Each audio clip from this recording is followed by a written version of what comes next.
নবান্ন রাজ্য প্রশাসনের সদর দফতর হাই সিকিউরিটি জোন বলে পরিচিত এই এলাকা। মঙ্গলবার পশ্চিমবঙ্গ ছাত্র সমাজ নামে একটি সংগঠন নবান্ন অভিযানের ডাক দেওয়ায় রাজ্য প্রশাসনের সেই সদর দফতরে ছিল নিশ্চিদ্র নিরাপত্তা। কোনো রকম মাছি গলার জায়গা ছিল না নবান্ন চত্বরে। নবান্ন চত্বর ও সংলগ্ন এলাকায় মোতায়েন করা হয় ৬,০০০-এরও বেশি পুলিশ। বহুস্তরীয় নিরাপত্তা বলয়ে মুড়ে ফেলা হয় প্রশাসনের প্রাণকেন্দ্রকে।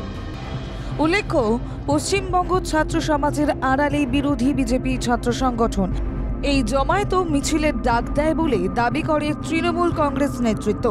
নবান্ন অভিযানের আড়ালে নাশকতার ষড়যন্ত্র করা হয়েছে বলে স্টিং অপারেশনে ধরা পড়ে। সেই স্টিং অপারেশনের ভিডিও সামনে আনে তৃণমূল কংগ্রেস। তারপরই তোলপাড় পড়ে যায় রাজ্য জুড়ে। নাশকতার ষড়যন্ত্রে যুক্ত থাকার অভিযোগে পুলিশ ৪ জনকে গ্রেফতার করে। পুলিশ যখন নবান্নের ভিতরে ও বাইরে নিরাপত্তার বেষ্টনী শক্তপোক্ত করতে ব্যস্ত ছিল, বহাল ছিল কড়া নজরদারিতে, তখন নবান্নের অলিন্দে দেখা যায় কর্মব্যস্ততার ছবি। অন্যান্য দিনের মতোই নবান্নের কর্মীরা আসেন যথাসময়, পাঞ্চ করেই ব্যস্ত হয়ে পড়েন কাজে। সকাল ১১টা নাগাদ নবান্নে আসেন মুখ্যমন্ত্রী মমতা বন্দ্যোপাধ্যায়। কালীঘাটের বাড়ি থেকে তিনি সোজা চলে যান নবান্নে। জানা গিয়েছে, মুখ্যমন্ত্রী প্রশাসনের সদর দফতরে বসে তার প্রয়োজনীয় কাজকর্ম করেন। প্রশাসনিক প্রধান হিসেবে মমতা বন্দ্যোপাধ্যায় কাজকর্মের বিষয়ে নজরও রাখেন।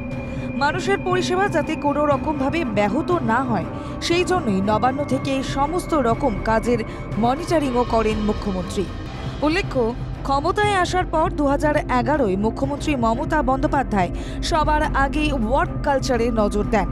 তিনি কাজের আদর্শ পরিবেশ বজায় রাখার জন্য কর্মীদের নির্দেশ দেন।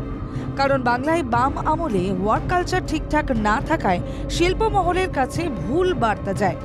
তাই বাংলাকে শিল্প বাণিজ্যের আদর্শ গন্তব্য করে তুলতে মুখ্যমন্ত্রী নবান্ন থেকে বিডিও অফিস সর্বত্রই উপস্থিতির হার বাড়ানোর মতোই কাজের প্রতি দায়িত্বশীল হওয়ার উপর গুরুত্ব দেন।